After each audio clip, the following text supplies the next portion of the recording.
I think we can all agree that at this point, as we are entering the creator economy more and more, the skill set of video editing is insanely valuable. This is actually the thing that got me first started making some money online a few years back, and I was actually able to turn this skill set into a multi-six-figure online business later on. So if you want to learn how to use Adobe Premiere Pro in 2023 as a complete beginner, then this video is for you. I know how overwhelming it can be to start learning a new editing software, so I hope this video is going to help. My name is Vince and let's get right into it. So when you first open up Premiere Pro, the first thing you want to do is you want to create a new project. So to do that, click here, create new project, and you want to name your project. So I'm going to name this Slovakia trip because I want to edit a video from our Slovakian trip a few weeks ago. Next up, you want to select the project location. I'm going to leave it as the default that Premiere Pro gives me. After this, I'm going to click here on create and create my new project. So after that, this is kind of what you are going to be greeted with when you open up Premiere Pro. And the next thing you want to do is you want to start importing your videos and audios to your project. Staying organized in your editing process is crucial because it's a habit that is really hard to get into once you didn't, learn it in the beginning. So I like to create some folders in the beginning here in my project library. So I'm going to first create one for B-roll. I'm going to create one for my drone shots. I'm going to create one for VFX. Oops. And I'm going to create one for audio. Now, next up, the way I'm going to import the clips is this. You just want to open up the folder that has all your files and audios. And after that, you just want to go ahead, select them, right? I'm first going to select the stuff that is from my main camera, that is B-roll, and I'm just going to drag and drop it into that folder. After that, I'm going to select my drone clips. I'm going to drag and drop that into this folder. After that, I'm going to select my overlays that I want to use. I'm going to drag and drop that into the VFX folder. After that, I'm going to drag and drop my audios and go and put it into the audio folder. So now you can see I have these 4 folders with all the clips and audios that I want to use in my video. Next up, we want to create a new sequence. The sequence is going to be what you can actually edit inside of, and inside of one project, you can even have multiple sequences if you want to. So to do that, I'm going to right click here, click on new item, click on create new sequence, right? And here you can see I have all these presets I can already choose from, or I can also come here to settings and set my exact settings that I want to use. So in this case, I want to actually use 25 frames per second. I want to use 1920 by 1080, which is full HD resolution. And I'm going to leave the rest of these settings on how they are. You can also name your sequence right here if you want to. Then, as you can see now, this timeline popped up here as well. Now, don't worry if Premiere Pro doesn't look exactly like this for you, because I'm going to show you right now how you can get it to look exactly like what I'm showing you in this video. Premiere Pro has these things called workspaces, which are basically different kind of software layout presets for different kind of tasks that you are going to be doing inside of Premiere Pro. So if you want to access your workspaces, come here to the top right corner, click on workspaces, and you can see they have separate kind of layouts for editing, for coloring, for adding effects to your video, for editing audio, for adding like graphics and captions to your video. So these are all very beneficial because, if I'm, for example, wanting to just edit my sequence now, I can click on the editing workspace, and then it's going to be already optimized for that exact kind of task. So I'm going to stay inside of the editing workspace for now. And next up, we want to start importing some videos to our timeline and some audios to our timeline. So in terms of importing to your timeline, there are basically 2 routes you can go. The first one is super easy. You just basically come here and select the clip that you want to put on your timeline, and then you go ahead and drag and drop it on your video track, right? So I just drag and dropped it into video track 1, and you can see now if I press play, it is here in my sequence. Now, the other way to do it is by double clicking here on the certain clip you want to import, like that. And then here in your source monitor, you are going to be able to kind of like skim through it before you would even import it, right?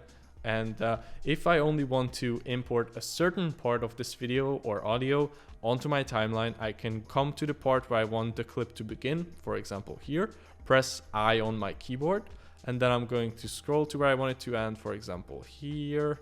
I'm going to press O on my keyboard. I can click here and drag and drop it onto my timeline. And now instead of importing the whole, long clip to my timeline, I just imported that exact part that I want to have in there. Now, next up, let's kind of go over some of the main parts of Premiere Pro so you get a little bit more familiar with the software interface. First up, you have your sequence right here. This is going to be where you're doing the majority of your editing, and you can zoom in and out on this sequence by either dragging this little thing here or even using your touchpad, or even pressing Command or Control if you are on Windows, and the plus and minus keys on your keyboard. This is where you are able to, drag clips, edit them, add different text and so on.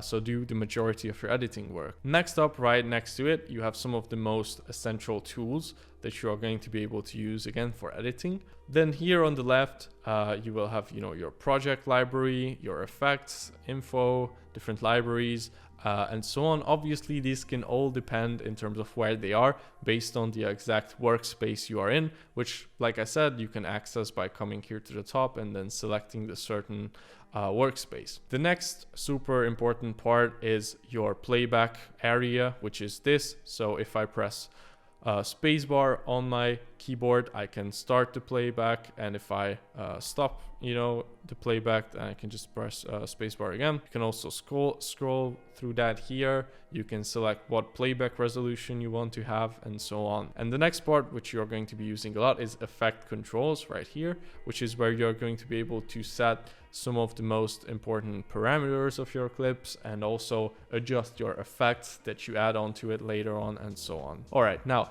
let's do a little bit of an overview of some of the most essential tools that you are going to use. So number one is the select tool, which you can access by coming here or pressing A on your keyboard. In this case, you can also set custom shortcuts if you want for every single thing by coming up here to the top, clicking on keyboard shortcuts and setting it up for yourself right here. All right, so with this, you can move things around, you can go and click on it, change different settings. So this is kind of like your regular mouse cursor on your computer. Next up, this is also a super often used tool. If I make this video track one a bit bigger by dragging it out, if I press, in this case, C on my keyboard, or I come here to the razor tool, this is also something you are going to use a lot. So with this, you can basically make cuts to your videos. So if I click here, you can see it cut it into two separate parts, right?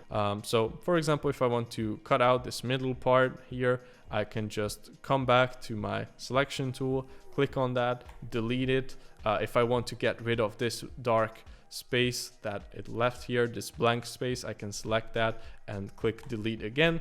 And you can see I was able to cut out that middle part from my clip just like that. If you want to, get rid of this part, for example, and not have to, manually come here and then delete this blank space, but instead just delete this clip that is between these two other clips with just one click, then you can select that, press Shift and delete, and then you are doing what is called a ripple delete, which basically gets rid of the space in between at the same time. All right, next up, I want to show you how to speed up or slow down your different clips. So to do that, you want to select a certain clip, you want to change the speed settings off, then right click on it. And then you want to come here all the way down to speed/duration, and you are going to be able to set your speed percentage here. So for example, if I want to slow down this clip, right, I can put 50% here. If you want to, you can also reverse your clip here, by the way. But yeah, let's say I just want 50% now. I'm gonna press OK, and then you can see it's now in nice slow motion. And the same thing goes for speeding up your clip. You just come here to speed/duration and make it, let's say 300%, and you can see now it's, you know, super fast. All right, next up, I want to show you how to add some effects and transitions to your different clips on your timeline. So to do that, you want to come here to the effects tab, or if you go to the, effects workspace, that works as well. I'm going to do that to show you an example. And then you can see here, now I have the effects panel. And if I want to create a transition between these two separate clips, for example, then I can just go ahead, come here to effects and come here to video transitions. And you can see Premiere Pro already comes with a ton of different transitions pre-installed for you. So I'm going to use the dissolve one, for example. And now I can add the cross dissolve one if I want to by dragging and dropping it between these two clips. And now if I play it back, you can see it smoothly kind of transitions from one clip to another. If you want to change the length of your transition, you can zoom in and select the transition and drag it just like this to make it shorter or longer. Or you can also select it, come here to the effect controls and set the duration of it here. And same goes for all other kind of transitions as well. Now, if you don't want to add the transition, but you want to add an effect, you know, you are also in the right space. Just come here to video effects and, select the effect you want. For example, I want to add a blur to this. So I'm going to add this directional blur, let's say, onto this clip. And then here you can see nothing really changed yet. And that is because you need to come here, select the clip, come here to the effect controls. And you can see I have my directional blur right here. And if I change up some of the settings of that here, I can probably make it blurry just like that. You can see that is it. If I want to delete this, effect from my clip, I can always just come here to effect controls, select it, and then press delete on my keyboard. And the same goes for also audio effects, which you can also find here, and audio transitions as well. All right, now next up, I want to show you how to add some cool text to your video. So to do that, I'm going to come here to workspaces, captions, and graphics. And I'm actually also going to add a drone shot onto my timeline and maybe add like a nice little text to that. So I am here. And now I have my essential graphics tab here. Now to add a text, I just usually like to come here and click on the type tool, click somewhere on my screen, and I can, type in whatever I want. For example, I'm gonna type in mountain villa because that is what this clip has. And then I can, select this. I can come here to my essential graphics. I can change the alignment of it. So I can, for example, automatically click on align centrally, horizontally, and also align center vertically. And now it's right in the middle of my clip. I can also come here to the text font and change it to something else. For example, Montserrat. I will need to align it again, but that's all right. You can also change the size of your font. You can also change how, bold you want the font to be. You can also change the tracking of the different letters. So many different things you can change. I'm also going to add a nice little shadow to it right here.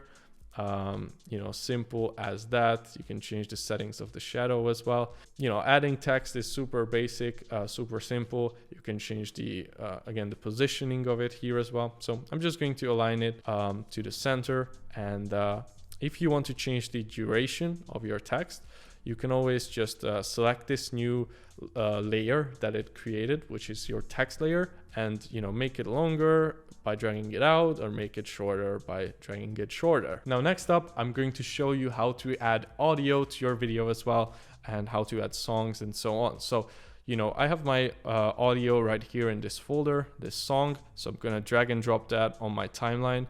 And that is how simple it is. If I wanted to add, a sound effect, I can just drag and drop that here and change the positioning of it or add it to a different track, just like that. So super simple to do.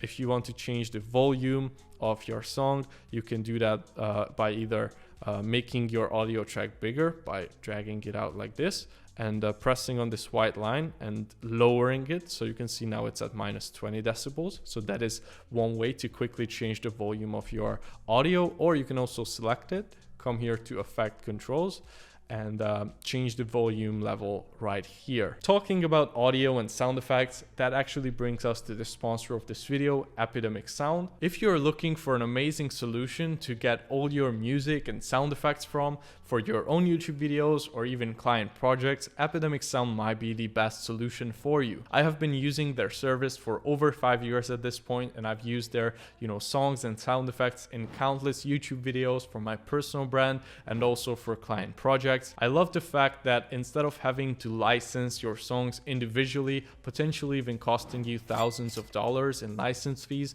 you can just pay a small monthly subscription fee for them, and you will get access to over 30,000 incredible songs and over 80,000 amazing sound effects at your fingertips. Their music is neatly organized into different genres and playlists, so you can always find the exact song that fits your video's vibe perfectly. And one of my favorite features about their software is their stem downloads, where you can actually get the separate layers of your song that you are trying to add to your video, so you can even get more creative control in your editing process. Now, if you sign up with the link in the description below this video, then you can get a free 30-day trial and try out their service for yourself. And even if you cancel at the end, you are not going to get those videos flagged on your channel that you have used their songs in that trial period. So there's really no risk on your side to check out their service and try it out for yourself. Thank you, Epidemic, for sponsoring this video, and let's get right back into the tutorial. Alright, so next up, I want to color my footage a little bit to make it pop even more. So the way I'm going to do that is I'm going to come here first to my project library, right click, click on new item, create a new adjustment layer. I'm going to make sure that it's the same settings as my sequence. I'm going to click OK, and I'm going to drag and drop that and make it, cover all the footage that I want it to affect. Now I can click on this adjustment layer. I'm going to switch my workspace and come to the coloring workspace.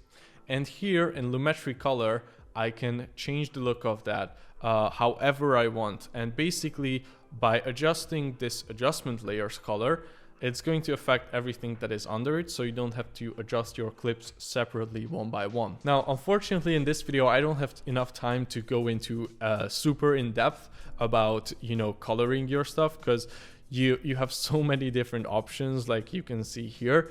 But I'm going to show you the easiest way to color your footage fast. And that is none other than using LUTs, or otherwise called lookup tables. And LUTs are basically kind of like Instagram filters for your videos. If you want to apply a LUT to your footage, you can come here to the creative and then select your LUT that you want to use. You can see Premiere already comes actually installed with a couple different ones. So for example, this one you can see is pretty intense, and they have a bunch of different looks. This one's pretty cool actually. You can change the intensity of it. So just by pressing this one thing, I was able to add this cool color grade to my footage. Now if I want to see the before and after, I can always just enable and disable my layer by pressing V on my keyboard.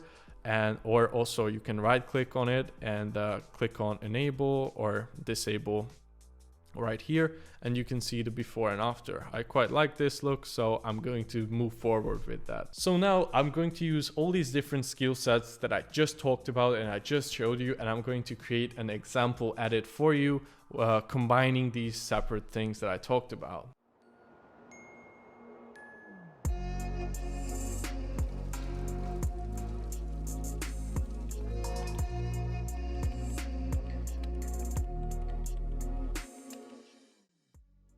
All right, so what do you guys think? Did you like it? I hope you did. I just, put this together in a few minutes, so haven't put a ton of effort into it, but I think it still turned out okay. Anyways, now the next thing we are going to do is export this footage, right? So to do that, what you want to do is you want to make sure that your entire sequence is selected. So you want to press I on the beginning of your timeline right here, and then you want to come to where you want your video to end, and you want to press O on your keyboard. So this way you can set the in and out points. If you messed up something, you can always just right click here, press on clear in and out, and then you can redo the whole process. Basically this way, everything that is selected is going to be in your export, and everything that isn't is not going to be included. Next up, you want to come here to export, and then here you can name your file whatever you want. So I'm gonna name it Slovakia video, you can choose the location of it right here. So I'm just going to leave that my desktop. You can select your preset and your export settings here. You can select the format, and here in range you want to make sure it's selected on source, in and out, and you want to make sure the source settings and your output settings kind of match up, especially on the resolution and frame rate side of things. And after that, you can basically just click on export, and it's going to export this clip that you edited. I have a more in-depth video about exporting as well, so if you want to check that out, watch that video on my channel as well. So if you feel like you learned a lot from this video and you want to learn even more from me about how to use Premiere Pro and also Photoshop to create amazing social media content, then go ahead and click the link in the description below to check out my exclusive premium masterclass, which teaches you how to create amazing content in Premiere Pro and also how to edit photos in Photoshop, with over 8 hours of videos and step-by-step training. So check that out. Hope you guys enjoyed this video, and I will see you in the next one.